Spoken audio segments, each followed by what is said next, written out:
Hello दोस्तों, स्वागत है आपका हमारे YouTube चैनल हानी वॉइस पर। मेरे जीजा जी की मानसिक हालत ठीक नहीं थी। ये बात हमें शादी के बाद पता चली। जीजा जी के घर वालों ने हमारे परिवार के साथ धोखा किया था। शादी के कुछ समय बाद जब सच्चाई सामने आई तो जीजा जी के घर वाले शहर छोड़कर भाग गए। अब मेरी बहन उन्हें अपने साथ रखना नहीं चाहती थी, लेकिन जीजा जी का ख्याल रखने वाला भी कोई नहीं था। बहन ने तंग आकर जीजा जी को तहखाने के कमरे में जंजीरों से बांध दिया था। एक दिन मैं गार्डन में कपड़े सुखा रही थी, तभी अचानक जीजा जी की तेज़ चीख सुनाई दी। वो चीख इतनी खौफनाक थी कि मेरी रूह कांप उठी, क्योंकि जीजा जी तो घर में चारों तरफ शादी की तैयारियां चल रही थी, लेकिन मुझे किसी चीज़ में कोई दिलचस्पी नहीं थी। पिछले 1 साल से मेरी ज़िंदगी में सब कुछ बदल चुका था। मैं जो कभी हंसती खेलती और ज़िंदगी से भरी हुई लड़की थी, मगर अब खामोश हो चुकी थी। मेरा नाम अर्चना है और मैं आगरा से हूँ। पढ़ाई के लिए मैं दुबई गई थी और 1 साल पहले ही अपनी पढ़ाई पूरी करके घर वापस आई थी। घर लौटते ही मम्मी पापा ने मेरी बड़ी बहन अर्पना की शादी की तैयारियां शुरू कर दी थी। अर्पना मुझसे 2 साल बड़ी थी। पहले मम्मी पापा का इरादा था कि हमारी दोनों बहनों की शादी एक साथ हो जाए, लेकिन फ़िलहाल मेरा ऐसा कोई इरादा नहीं था। अभी मुझे शादी नहीं करनी थी और ना ही मैंने इस बारे में कभी सोचा था। मम्मी पापा ने मुझे शादी के लिए मनाने की बहुत कोशिश की थी, लेकिन मैं हर बार ये कहकर मना कर देती थी कि मैंने अभी उसके बारे में कुछ नहीं सोचा है। फिर मम्मी के कहने पर पापा ने यह फ़ैसला किया कि पहले दीदी की शादी कर दी जाए और मेरी शादी के बारे में बाद में सोचा जाए, जब मैं अपने पूरे मन से राज़ी होगी। तब दीदी का रिश्ता एक बड़े और प्रतिष्ठित घर में तय हुआ था। वे लोग भी हमारे ही शहर में रहते थे। मम्मी ने मुझे बताया था कि मेरे होने वाले जीजा जी का घर बहुत ही बड़ा है और उनका खुद का बिजनेस है। लड़का विदेश से पढ़ाई करके लौटा है। सुनने में तो सब कुछ परफेक्ट लग रहा था, लेकिन मैं अभी तक उनके घर नहीं गई थी और ना ही मैंने अपने होने वाले जीजा को देखा था। यहाँ तक कि उनकी तस्वीर भी नहीं देखी थी। मगर मैं अपनी दीदी की शादी के लिए बहुत खुश थी। दीदी को तो पहली नज़र में ही अपने होने वाले पति से प्यार हो गया था। वे अपनी शादी को लेकर बहुत ही खुश थी। उसने अपनी शादी की हर चीज़ अपनी पसंद से चुनी थी।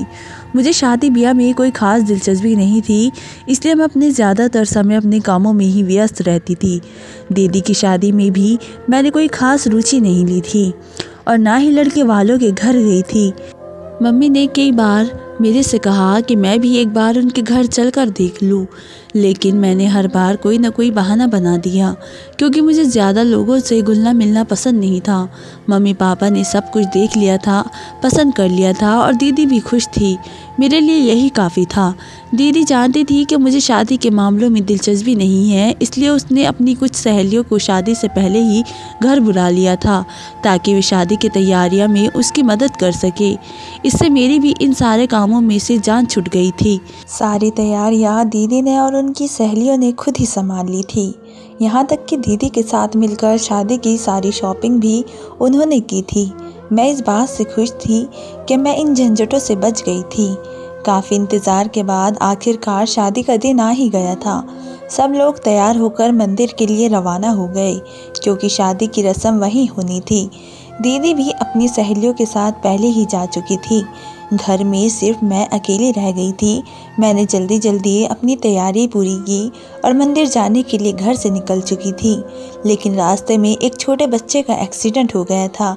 वहाँ कोई भी उसे अस्पताल ले जाने के लिए तैयार नहीं था। ये सब देखकर मुझसे रहा नहीं गया था। मैं इंसानों को यूँ पत्थर बना देख के बहुत दुखी थी। तभी मैंने तुरंत उस बच्चे को उठाकर अस्पताल पहुँचाया। उस समय मैं सब कुछ भूल चुकी थी कि मुझे कहाँ जाना है और क्यों तैयार हुई थी। मैं अपना फ़ोन भी गाड़ी में ही छोड़कर अस्पताल के अंदर चली गई थी। मम्मी मुझे बार बार फ़ोन कर रही थी, क्योंकि उन्होंने मुझे घर से कुछ सामान लाने को कहा था, लेकिन मैं तो उस वक्त उस बच्चे की हालत देखकर सब कुछ भूल गई थी। जब तक उस बच्चे के घर वाले अस्पताल पहुँचे, काफ़ी समय बीत चुका था। मैं जल्दी जल्दी अपनी गाड़ी के पास आई और जैसे ही फ़ोन देखा, मुझे याद आया कि मैं अपनी ही बहन की शादी पर नहीं पहुँच पाई थी। मैंने समय देखा तो काफ़ी देर हो चुकी थी। मैं तुरंत गाड़ी में बैठकर मंदिर पहुँची, लेकिन वहाँ जाकर पता चला कि शादी की सारी रस्में ख़त्म हो चुकी थी। दीदी की विदाई भी हो चुकी थी और सारे मेहमान धीरे धीरे जा रहे थे।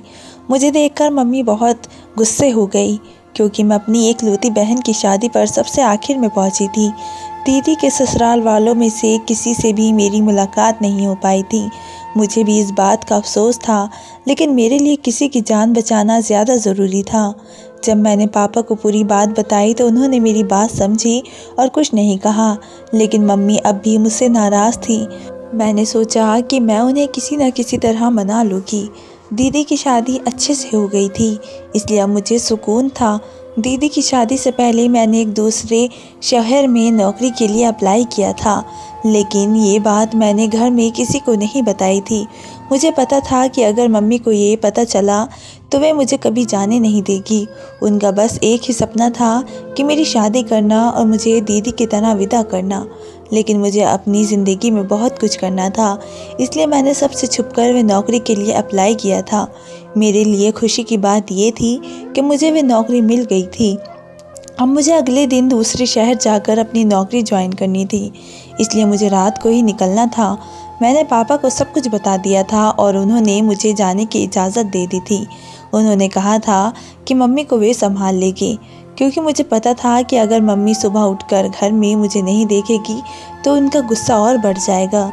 लेकिन मैंने ठान लिया था कि मैं अपनी ज़िंदगी के इस नए सफ़र की शुरुआत ज़रूर करूँगी। मम्मी मुझसे अब भी बहुत नाराज़ थी, खासकर उस दिन की वजह से। और फिर अगले ही दिन मैं दूसरे शहर आ गई थी और अपनी नई नौकरी शुरू कर दी थी। मैंने मम्मी को फ़ोन किया और उनसे बात करने की कोशिश की, लेकिन वे बहुत ही गुस्से में थी। उनका कहना था कि मैं एक दिन और रुक सकती थी, कम से कम उनके साथ दीदी के घर जाकर सब लोगों से मिल लेती। शादी के दिन भी मेरी किसी से मुलाकात नहीं हुई थी, क्योंकि मैं देर से पहुंची थी। अगले ही दिन सुबह होने से पहले ही घर छोड़ दिया था। हालांकि पापा ने मम्मी को काफ़ी हद तक समझा दिया था। मैंने मम्मी से वादा किया था कि जब मैं अगली बार घर पर आऊँगी तो वे जहाँ कहेगी मैं उनके साथ ज़रूर चलूँगी। मेरी नौकरी में काम इतना ज़्यादा था कि मुझे किसी से बात करने का वक्त ही नहीं मिलता था। दीदी से भी मेरी सिर्फ एक दो बार ही बात हुई थी, और वे भी तब जब वे मम्मी पापा से मिलने घर आई थी। इस तरह समय बीतता गया। मुझे वहाँ 2 महीने हो चुके थे और अब मम्मी पापा और दीदी की बहुत याद आने लगी थी। मम्मी ने भी फ़ोन पर कहा था कि मैं एक बार घर आकर सबसे मिल लूँ, इसलिए मैंने अपने काम से 2 हफ्ते की छुट्टी ली ताकि मैं घर जाकर सबके साथ वक्त बिता सकूं। मैं बहुत खुश थी। मैंने सोचा था कि इस बार दीदी के ससुराल वालों से और अपने जीजा जी से भी मुलाकात करूंगी, लेकिन मुझे ये नहीं पता था कि घर लौटने पर मुझे कौन सी खबर सुनने को मिलेगी। जब मैं घर पहुंची तो मम्मी और दीदी ने जो कुछ बताया उसे सुनकर मैं हैरान रह गई। दीदी अपना ससुराल छोड़कर वापस आ गई थी। मैं दीदी को जितना खुश छोड़कर गई थी, लौटने पर वे उतनी ही उदास और परेशान दिख रही थी। मम्मी ने मुझे बताया कि दीदी के ससुराल वालों ने हमारे साथ धोखा किया है। उन्होंने जीजा जी के बारे में जो कुछ बताया था वे सब झूठ था। ये कहना कि वे विदेश से पढ़ाई करके लौटे हैं और सारा कारोबार अकेले संभालते हैं, ये सब झूठ था। हकीकत ये थी कि जीजा जी की मानसिक हालत ठीक नहीं थी। उन्हें पागलपन के दौरे पड़ते थे और उस हालत में वे किसी को भी नुकसान पहुंचा सकते थे। इतनी बड़ी बात उन्होंने हमसे छुपाई थी और हमें शादी के बाद पता चला कि जीजा जी की मानसिक हालत ठीक नहीं है। दीदी ने तो रो रो कर अपना बुरा हाल कर लिया था। वे कितनी खुश थी और अपनी नई ज़िंदगी को लेकर उसने कितने सपने देखे थे, लेकिन उसकी सारी खुशियाँ बर्बाद हो गई थी। उसे एक पागल पति मिला था। ऐसे व्यक्ति के साथ दीदी कैसे अपनी ज़िंदगी बिता सकती थी? और बात यहीं ख़त्म नहीं हुई थी। जब दीदी को ये सच्चाई पता चली और वह अपने मायके वापस आ गई ताकि मम्मी पापा उन लोगों से बात कर सके, लेकिन उनके ससुराल वाले शहर छोड़कर भाग गए थे। किसी को नहीं पता था कि वे कहाँ गए हैं। जीजा जी को वे हमारे घर के बाहर छोड़ गए थे, ये कहकर कि वे दीदी के पति है, इसलिए उनकी जिम्मेदारी भी दीदी की है। दीदी तो पहले ही इन 2 महीनों में इस शादी से तंग आ चुकी थी। उनका कहना था कि वैसे इंसान के साथ नहीं रह सकती और ना ही उसकी देखभाल कर सकती है।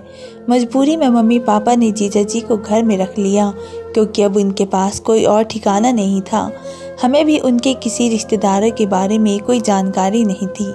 लेकिन उन्हें घर के सिर्फ एक कमरे तक सीमित कर दिया गया था। मैं ये सारी बातें सुनकर हैरान और परेशान थी कि कोई किसी के साथ इतना बड़ा धोखा कैसे कर सकता है। दीदी तो अब जीजा जी का नाम तक सुनने को तैयार नहीं थी। उन्हें घर के एक अलग कमरे में रखा गया था और मम्मी पापा वे कमरा हमेशा बंद रखते थे। एक नौकर को उनकी देखभाल के लिए रखा गया था जो उन्हें खाना दे देता था। उस कमरे में सिर्फ वही नौकर जाता था और कोई नहीं। मुझे ये सब देखकर बहुत ही बुरा लगता था। न जाने क्यों मेरे मन में जीजा जी के लिए एक तरह की सहानुभूति थी। जब दीदी उनके बारे में कुछ भी बुरा कहती तो मुझे अच्छा नहीं लगता था। दीदी जिस तरह से अपनी नफरत जाहिर करती थी उसे देखकर मुझे दुख होता था, लेकिन मैं जानती थी कि इसमें दीदी की कोई गलती नहीं है। दीदी ने अपनी शादी और अपने पति को लेकर जो सपने देखे थे वे सब टूट चुके थे। उनके साथ भी धोखा हुआ था। दीदी अब किसी भी तरह इस शादी से पीछा छुड़ाना चाहती थी। मम्मी पापा ने फैसला कर लिया था कि जीजा जी को पागल खाने भिजवा देंगे, लेकिन मुझे ये सब ठीक नहीं लग रहा था। मैंने उनसे कहा कि हमें एक बार किसी अच्छे डॉक्टर से बात करके उनका इलाज करवाना चाहिए। हो सकता है कि वे ठीक हो जाए और अपनी ज़िंदगी में वापस लौट आए। लेकिन दीदी ने साफ कह दिया था कि वह अब इस रिश्ते को कभी नहीं अपनाएगी, चाहे जीजा जी ठीक भी हो जाए। दीदी का कहना था कि वह अब उस व्यक्ति के साथ नहीं रह सकती जिसने उनकी ज़िंदगी बर्बाद कर दी हो। पापा अब भी जीजा जी के घर वालों को तलाश कर रहे थे। उनका कहना था कि जब तक उनके घर वालों का पता नहीं चलता तब तक हम कोई बड़ा फैसला नहीं कर सकते। पापा का मानना था कि अगर हमने उन्हें कहीं और भेज दिया और बाद में उनके घर वाले आकर हमसे सवाल पूछे तो हम मुश्किल में पड़ सकते हैं। इसलिए पापा ने दीदी से कहा कि कुछ समय इंतज़ार कर ले। जैसे ही उनके घर वालों का पता चलेगा इस मामले को हमेशा के लिए ख़त्म कर देंगे। लेकिन अगर उनके घर वालों का कोई सुराग नहीं मिला तब हम कोई और फैसला लेंगे। मुझे अक्सर उस कमरे से किसी के रोने की आवाज़ें सुनाई देती थी। शुरू में मैं उन आवाज़ों को नज़रअंदाज कर देती थी। एक दो बार मैंने उस कमरे में जाकर देखने की कोशिश भी की, लेकिन मम्मी ने मुझे रोक दिया था। मम्मी का कहना था कि जीजा जी की मानसिक हालत ठीक नहीं है। अगर मैं उनके सामने गई तो हो सकता है कि वो मुझे भी नुकसान पहुंचा दे। लेकिन मैंने कभी भी उस कमरे से किसी तरह का शोर या तोड़ फोड़ की आवाज़ नहीं सुनी थी। मुझे सिर्फ वहाँ से रोने की आवाज़ें आती थी। एक पागल इंसान तो चिल्लाता है, चीज़ें तोड़ता है, लेकिन यहाँ सिर्फ सिसकियाँ सुनाई देती थी। ये सब देखकर मुझे लगने लगा था कि जीजा जी को लेकर हमें कुछ और सच जानने की ज़रूरत है। चीज़ें तोड़ना है, दूसरों को नुकसान पहुँचाता है। पागल इंसान तो ऐसा ही करता है, लेकिन जीजा जी ऐसा कुछ भी नहीं करते थे। जो लड़का उनकी देखभाल करता था उससे मैंने एक दिन पूछा तो उसने बताया कि जीजा जी बस एक कोने में चुपचाप बैठे रहते हैं। उनके हाथ में हमेशा एक दुपट्टा होता है जिसे वे कभी खुद से अलग नहीं करते। हो सकता है वे उनकी माँ का दुपट्टा हो या फिर किसी बहन का। उस लड़के ने बताया कि एक बार उसने वे दुपट्टा लेने की कोशिश की थी तो जीजा जी ने उस पर हमला कर दिया था। उसके बाद से वे लड़का उनसे दूर ही रहता था, बस खाना देकर वापस चला जाता था। दीदी को जब भी उस कमरे के पास से गुजरना पड़ता था तो उन्हें गुस्सा आता था। उन्हें अब जीजा जी से नफरत हो गई थी। उन्हें लगता था कि उनकी ज़िंदगी बर्बाद करने वाले वही है, उनकी सारी खुशियाँ छीनने वाले वही है। दीदी को अब उनका घर में रहना भी सहन नहीं हो रहा था। आखिरकार एक दिन दीदी ने तंग आकर जीजा जी को तहखाने के कमरे में ले जाकर जंजीरों से बांध दिया। ये बात मुझे उस लड़के ने बताई थी। जिस दिन दीदी ने ऐसा किया मैं घर पर नहीं थी। अगर होती तो शायद उन्हें ऐसा करने से रोक लेती। दीदी ने उस कमरे को बाहर से ताला लगा दिया था और चाबी उस लड़के को दे दी थी। मुझे दीदी से ऐसी उम्मीद बिल्कुल नहीं थी। आखिर जीजा जी का क्या कसूर था? धोखा तो उनके घर वालों ने दिया था, तो दीदी जीजा जी से किस बात का बदला ले रही थी? दीदी ने साफ कह दिया था कि जीजा जी को उसी कमरे में पड़े पड़े मर जाने दो। अब वे उन्हें अपने जीवन में कोई जगह नहीं देना चाहती। इसके बाद दीदी ने अपनी ज़िंदगी फिर से जीनी शुरू कर दी थी। वे बाहर जाने लगी थी। उनकी दोस्ती कुमार नाम के एक व्यक्ति से हो गई थी। अब वे ज़्यादा वक्त उसी के साथ बिताती थी। दीदी का कहना था कि वे कुमार से प्यार करने लगी है और जल्द ही उससे शादी करेगी। मुझे ये सब देखकर दुख होता था। उन्हें जीजा जी का ख्याल रखना चाहिए था। शायद उनकी देखभाल और प्यार से ही वे ठीक हो सकते थे। लेकिन दीदी ने अपना रास्ता अलग कर लिया था। उस दिन के बाद मैंने भी उस कमरे की तरफ जाना छोड़ दिया था। एक दिन मैं गार्डन में कपड़े सुखा रही थी, तभी अचानक तहखाने से किसी के चिल्लाने की आवाज़ आई। वह आवाज़ सुनकर मेरी रूह कांप गई। जीजा जी अर्चना नाम पुकार रहे थे। अर्चना तो मेरा नाम था। यह आवाज़ मुझे जानी पहचानी लग रही थी, जैसे मैंने ये आवाज़ पहले भी कहीं सुनी हो। फिर अचानक मेरे दिमाग में एक नाम आया, दीपक। सोचते ही मेरी सांसें थम गई। मेरी आंखों के सामने अतीत की तस्वीरें घूमने लगी। क्या ये सच हो सकता है? लेकिन नहीं, ये कैसे हो सकता है? ये नामुमकिन था। फिर भी मेरा दिल ज़ोर ज़ोर से धड़कने लगा। कहीं जीजा जी वही दीपक तो नहीं? मैं ये सोच भी नहीं सकती थी, लेकिन मेरा दिल गवाही दे रहा था कि जो इंसान उस कमरे में कैद है वही है दीपक। मुझे उसकी मदद करनी चाहिए थी।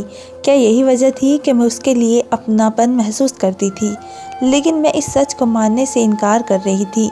ये नहीं हो सकता था। मेरा जीजा दीपक नहीं हो सकता था। ये सोच ही मेरे रूह को कांपाने के लिए काफ़ी थी कि अगर ये सच हुआ तो मैं इस भयानक हकीकत को कैसे सह पाऊंगी। लेकिन अब मुझे उस कमरे में जाकर ये देखना ही था कि आखिर मेरा जीजा कौन है। उस दिन मम्मी पापा घर पर नहीं थे। दीदी भी कुमार के साथ बाहर गई हुई थी।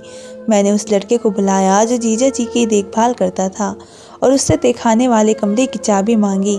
जैसे ही मैंने उस कमरे का ताला खोला और अंदर कदम रखा तो सामने बैठे व्यक्ति को देखकर मेरे पैरों तले से ज़मीन खिसक गई, क्योंकि वे कोई और नहीं बल्कि दीपक था। उसे देखते ही मेरी आंखों से आंसू बहने लगे। मैं अपने आंसू रोक ही नहीं पा रही थी। धीरे धीरे कदम बढ़ाते हुए मैं उसके पास पहुंची। जब मैंने उसका नाम पुकारा तो उसने तुरंत अपनी नज़रें उठाकर मेरी ओर देखा। उसकी आंखों में क्या कुछ नहीं था, शिकवे, दर्द, शिकायतें, तकलीफ़ और गहरी पीड़ा। मुझे देखते ही उसने मेरा हाथ थाम लिया और मुझे अपने सामने बिठा लिया। वह मुझे बहुत ही ध्यान से देख रहा था।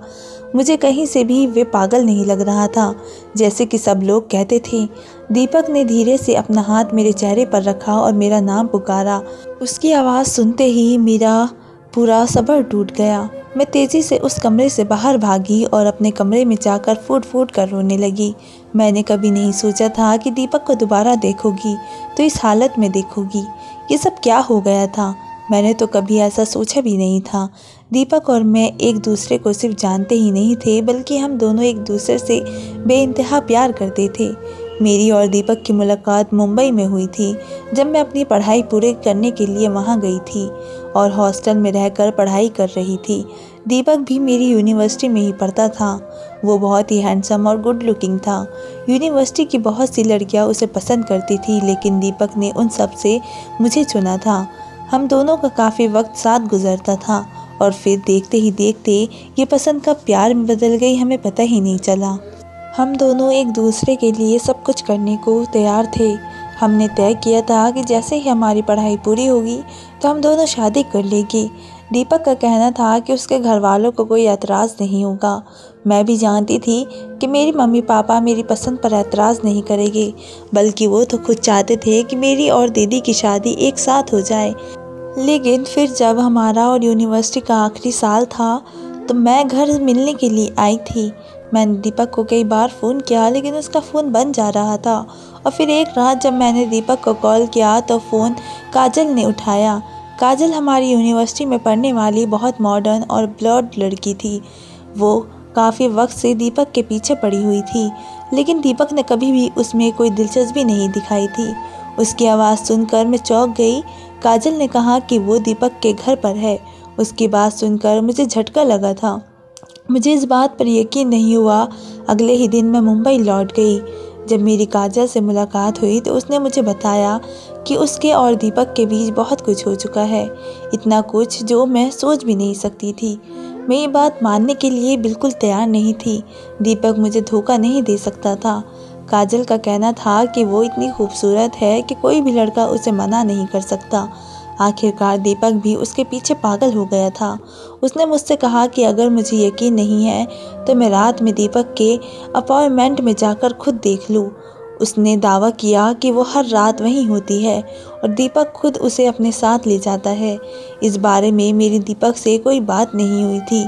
काजल की बात मेरे दिमाग में चल रही थी और फिर उस रात मैं दीपक को बताए बिना ही उसके अपार्टमेंट में पहुंच गई। जब वहाँ पर जाकर मैंने देखा तो काजल की बात बिल्कुल सच थी। दीपक और काजल दोनों एक साथ मौजूद थे। वहीं से मैं पलटकर घर वापस आ गई। उसके बाद ना तो मेरी दीपक से कोई बात हुई और ना ही मैंने उससे कुछ कहा। यहाँ तक कि मैंने अपना नंबर बदल लिया और उसे कोई संपर्क नहीं रखा।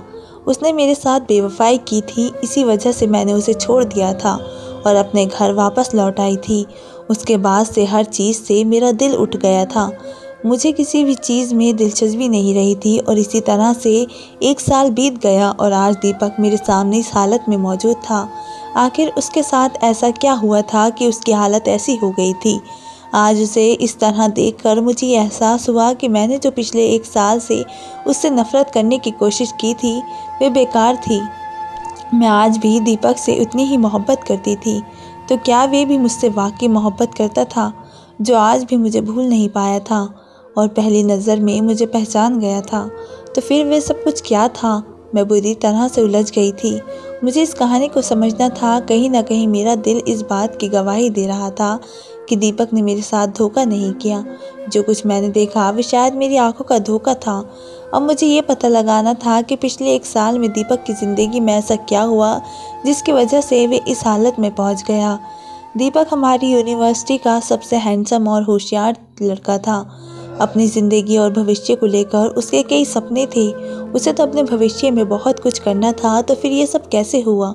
अगले ही दिन मैं मुंबई वापस गई और बड़ी मुश्किल से मैंने काजल का पता लगाया। मुझे उससे सच जानना था। जब मेरी उससे मुलाकात हुई और उसने मुझे सच बताया तो मेरा दिल किया कि मैं अपनी जान ले लूँ। मुझसे कितनी बड़ी गलती हो गई थी। काजल ने मुझे बताया कि उसने जो कुछ भी किया था वे सिर्फ़ और सिर्फ मुझे परेशान करने के लिए किया था। उसने ये साबित करने के लिए किया था कि वे यहाँ की सबसे खूबसूरत लड़की है और कोई भी लड़का उसे मना नहीं कर सकता। उसने बहुत ही कोशिश की थी दीपक को अपनी तरफ करने की, बहुत ही कोशिश की थी, लेकिन वे असफल रही थी क्योंकि दीपक मुझसे प्यार करता था और मेरे अलावा किसी और लड़के को देखता तक नहीं था। यही वजह थी कि जब मैं अपने घर मिलने के लिए चली गई थी तो काजल ने अपनी कुछ सहेलियों के साथ मिलकर एक योजना बनाई थी। जिस रात उसने दीपक को फ़ोन उठाया था उस रात उसने खुद फ़ोन करके दीपक को बुलाया था, ये कहकर कि उसे मदद की ज़रूरत है। दीपक सिर्फ उसकी मदद करने के लिए गया था। जिस रात मैंने दोनों के साथ देखा उस रात काजल ने यूनिवर्सिटी में ही दीपक के खाने में नींद की दवाई मिला दी थी, जिससे वे गहरी नींद में सो गया था। उसे ये तक नहीं पता था कि उसके आसपास क्या हो रहा है। इसी का फ़ायदा उठाकर काजल उसके अपार्टमेंट में चली गई थी। जो कुछ मैंने देखा उसमें दीपक का कोई हाथ नहीं था। काजल ने ये सब सिर्फ मुझे जलाने के लिए और मुझे नीचा दिखाने के लिए किया था, ये साबित करने के लिए कि वे सबसे खूबसूरत है और उसकी खूबसूरती किसी को भी अपनी तरफ आकर्षित कर सकती है। लेकिन वक्त के साथ काजल को अपनी गलती का एहसास हुआ। जब मैं दीपक को छोड़कर चली गई तो दीपक ने मुझे हर जगह तलाश किया। वे पागलों की तरह, दीवानों की तरह मुझे ढूंढता फिरता रहा। उसी वक्त काजल को समझ में आया कि उसने बहुत ही बड़ी गलती की है। उसने दीपक को सब कुछ सच बता दिया था। दीपक ने मुझे बहुत खोजा लेकिन मैं उसे कहीं भी नहीं मिली थी। आखिरकार वे भी ये शहर छोड़कर चला गया था। उसके बाद उसकी ज़िंदगी में क्या हुआ काजल को नहीं पता, लेकिन मैं दीपक के एक बहुत ही करीबी दोस्त को जानती थी। मुझे यकीन था कि उसके पास दीपक के घर वालों का पता होगा। जब मैं उसके पास गई तो उसने मुझे दीपक की बहन का नंबर दिया। फिर मैंने दीपक की बहन से बात की और तब मुझे सब कुछ पता चला। उसकी बहन ने बताया कि मेरे छोड़कर जाने के बाद दीपक ने सब कुछ छोड़ दिया था, यहाँ तक कि वह अपने भविष्य के सारे सपने जो वे करना चाहता था सब कुछ छोड़ चुका था। वे पूरा दिन अपने कमरे में बैठकर मुझे याद करता था। अब रोता रहता था, मेरा नाम पुकारता रहता था, क्योंकि कहीं ना कहीं वह खुद को दोषी मानता था। और मेरा एक गोल्डन कलर का दुपट्टा था जो एक बार जब मैं उससे मिलने उसके पास गई थी तो वहाँ पर रह गया था। वह उस दुपट्टे को अपने पास रखता था और उसे एक पल के लिए भी खुद से दूर नहीं करता था। मेरा इस तरह अचानक चले जाना दीपक को पागल कर चुका था। उसके घर वालों ने दीपक का इलाज करवाने की बहुत कोशिश की थी, लेकिन इलाज के बाद भी कोई फ़र्क नहीं पड़ा। डॉक्टर का यही कहना था कि दीपक को सिर्फ एक इंसान ठीक कर सकता है और वह इंसान वही है जिससे वे प्यार करता है। उसके घर वालों ने मुझे तलाशने की बहुत कोशिश की थी, लेकिन उन्हें मेरा कोई पता नहीं था कि मैं कहाँ हूँ। और इस बीच दीपक की हालत और ख़राब होती जा रही थी। तब उसके घर वालों ने ये फ़ैसला किया कि दीपक की शादी करा दी जाए। शायद अगर उसकी ज़िंदगी में कोई दूसरी लड़की आ जाएगी तो वे मुझे भूलकर अपनी ज़िंदगी फिर से जीना शुरू कर देगा। लेकिन ये कोशिश भी नाकाम रही। शादी के अगले दिन जब वे लोग हमारे घर गए थे तो उन्होंने मेरी तस्वीर देख ली थी। दीपक ने पहले भी अपनी बहन को मेरे बारे में बताया था और मेरी तस्वीर दिखाई थी। वे मुझे देखते ही पहचान गई थी, लेकिन उस वक्त बहुत देर हो चुकी थी। दीपक की शादी मेरी बहन से हो गई थी, लेकिन जब मेरी बहन को ये बात पता चली कि दीपक की मानसिक हालत ठीक नहीं है तो उसने अपना रवैया बदल लिया था और घर छोड़कर आ गई थी। उसी वक्त दीपक के घर वालों ने सोच लिया था कि उन्हें क्या करना है। अगर वे दीपक को कहीं और ले जाती तो शायद वे कभी ठीक ना हो पाता। इसलिए उन्होंने दीपक को हमारे घर भेज दिया था, क्योंकि उन्हें पता था कि मैं उसी घर में रहती हूँ और जब मैं उसकी नज़रों के सामने रहूँगी तो उसे देखकर दीपक खुद ब खुद ठीक हो जाएगा। उसके ठीक होने का सिर्फ यही एक तरीका था, इसलिए वे उसे हमारे घर के बाहर छोड़कर चले गए थे और खुद जानबूझकर गायब हो गए थे, क्योंकि उन्हें पता था कि अगर वे हमारे सामने रहेगा तो मेरे पापा कभी भी दीपक को अपने घर में रखने के लिए राज़ी नहीं होगी और उसे वापस भेज देंगे, जिससे वे कभी भी ठीक नहीं हो पाएगा। ये सब कुछ उन्होंने दीपक को ठीक करने के लिए किया था। मैं तो ये सुनकर हैरान रह गई थी। मैंने कैसे उसकी मोहब्बत पर शक किया था। जो शख्स मेरी मोहब्बत में इस हाल में पहुंच गया था, मैंने उस लड़की की बातों में आकर सब कुछ बर्बाद कर दिया था, अपनी मोहब्बत को खो दिया था। काश एक बार मैं दीपक से बात करती, उससे पूछती, उससे लड़ती झगड़ती, तो उसी वक्त मुझे काजल की सच्चाई पता चल जाती और बात यहाँ तक कभी नहीं पहुँचती। दीपक की यह हालत कभी नहीं होती। कभी न कहीं उसकी इस हालत की जिम्मेदार मैं ही थी और मैं उसके लिए खुद को कभी माफ़ नहीं कर सकती थी। मैंने दीदी को और घर वालों को सारा सच बता दिया था। दीदी ने भी यही कहा था कि वे दीपक को छोड़ चुकी है और अब कुमार उनके लिए सब कुछ है। वे कुमार से शादी कर लेगी। दीपक कल भी मेरा था और आज भी मेरा है। मैं उसका ख्याल रखूँगी और उसे ठीक करने की कोशिश करूँगी।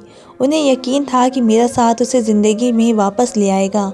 और फिर मैंने दीपक से शादी कर ली थी। मुझे वे जैसे भी था वैसे ही स्वीकार था, क्योंकि मैं उससे बेपनाह मोहब्बत करती थी।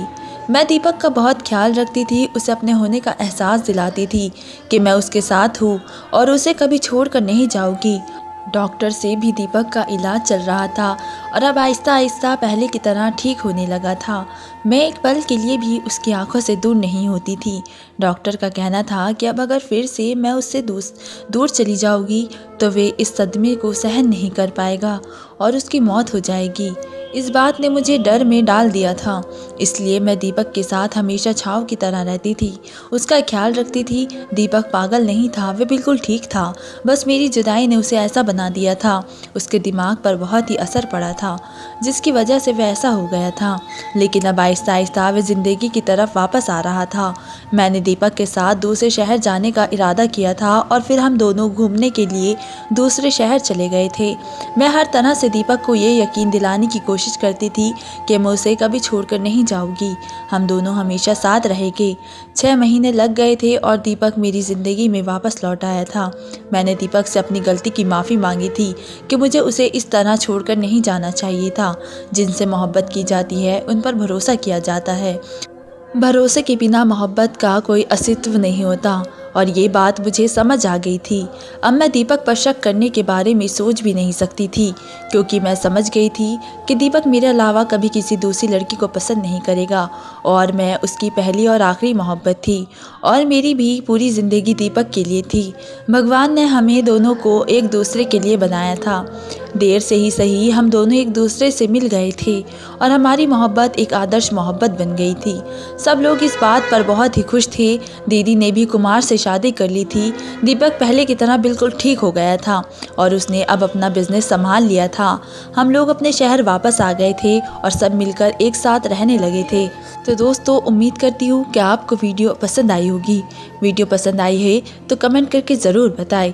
वीडियो को लाइक करें और चैनल को सब्सक्राइब ज़रूर करें। मिलते हैं एक ऐसे ही मोटिवेशनल वीडियो के साथ। तब तक के लिए धन्यवाद।